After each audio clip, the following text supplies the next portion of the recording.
Merhabalar, Tarkan Özvardar ben. Bu hafta kanalımızda size Alman çoban köpeği ırkını tanıtmaya çalışacağım ve ırk konusunda bilgiler vereceğim. Alman çoban köpekleri tüm dünyada bilinen en popüler ırktır ve en yaygın olan ırklardan bir tanesi Alman çoban köpekleri. Çok fazla tercih edilmelerinin altında her türlü eğitim programına kolay adapte olabilen köpekler olması, hem görev köpeği olarak rahatlıkla kullanılması hem de arkadaş köpek olarak çok uygun bir seçim olmalarından dolayı Alman çoban köpekleri tüm dünyada oldukça popüler ırkların başında gelir. Alman çoban köpeklerinin isminden de anlayacağımız gibi orijinleri Almanya'dır. Yaratıldıkları yer, daha doğrusu ırkın saflaştırıldığı yer Almanya'dır. Bu nedenle Alman çoban köpeği olarak anılır.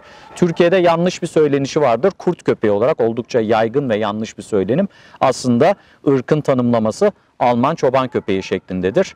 Bu ırk medium size'ın, yani ortalama büyüklüğün biraz üzerinde olan bir ırktır.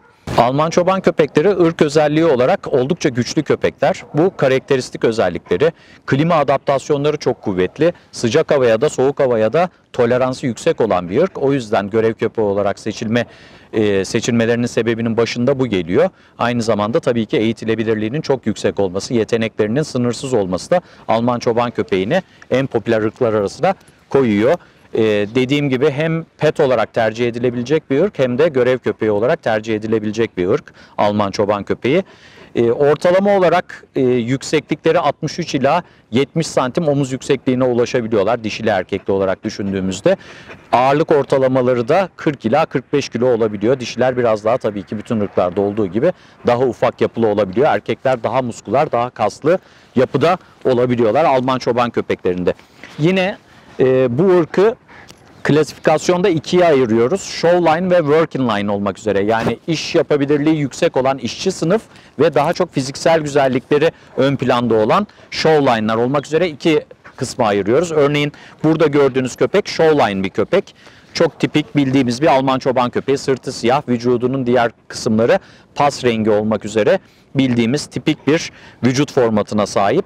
Working line'lar biraz daha farklı. Working line'larda kalça düşüklüğü showline'lar kadar fazla olmuyor ve working line'ların en karakteristik özelliği iş yapabilirliklerinin biraz daha yüksek olması, daha hareketli olmaları, daha hırslı olmaları, özellikle iş konusunda daha hırslı yapıda olmaları working line'ların ve working line'ların da, yani aslında tam olarak bütün Alman çoban köpeklerinde de 4 tane renk varyetesi görmemiz mümkün. Bicolor dediğimiz iki renk, tamamen siyah olması, Complete Schwarz veyahut da Solid Black diye bilinen tamamen siyah olması köpeğin yine ikinci renk olarak, renk varyetesi olarak bilinir. Üçüncü renk varyetesi de boz olan Grau veyahut da Sable diye bilinen renk varyetesi ve bir de bembeyaz olanlar var. Fakat bembeyaz olanlar özellikle FCI tarafından, Avrupa Köpek Irkları Federasyonu tarafından kabul görmüyor. Çünkü beyaz Alman çoban köpekleri genetik olarak birçok hastalığı beraberinde taşıyabiliyor. O yüzden üretilmesi tetiklenmemek üzere FCI tarafından onaylanmamış bir renk varyetesi olarak önümüze çıkıyor. Bu renk varyetelerinden oluşuyor Alman çoban köpeği. Yani 4 tane renk varyetesini görmek mümkün Alman çoban köpeğinde. Bu ırkın maalesef bir takım kalıtsal hastalıkları var. Özellikle genetik havuzun daralması ve dünyada popüler olma ve buna bağlı olarak fazla üretim yapılmasına bağlı bir takım genetik hastalıkları bünyesinde taşıyor. En baş belası hastalığı kalça displazisi, kalça çıkıklığı, doğuştan var olan bir hastalık, genetik bir hastalık. Özellikle soyunda köpeğin bu hastalığı taşıyan köpekler oldu mu yavrularda çıkma ihtimali yükseliyor. O yüzden Alman çoban köpeği bir 7-8 aylık olduğunda mutlaka kalça röntgeninin çekilip kalça çatısının hangi durumda olduğunun kontrol edilmesi gerekiyor. Aynı şekilde elbow displazi denilen dirsek displazisine de yatkın. O yüzden dirsek filmlerinin de çekilmesi önemli.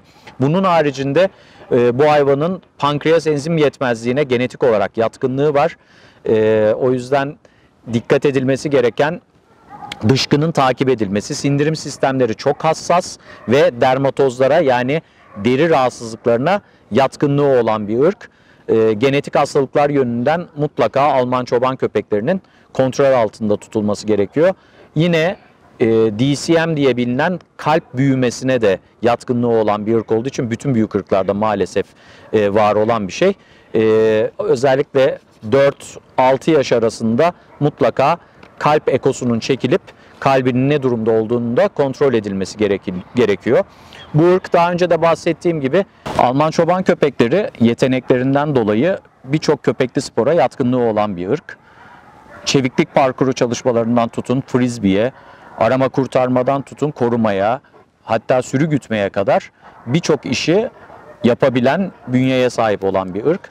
Dolayısıyla da dünyada bu kadar popüler olmasının sebebi daha önce de söylediğim gibi iş yapabilirliğinin çok yüksek olması.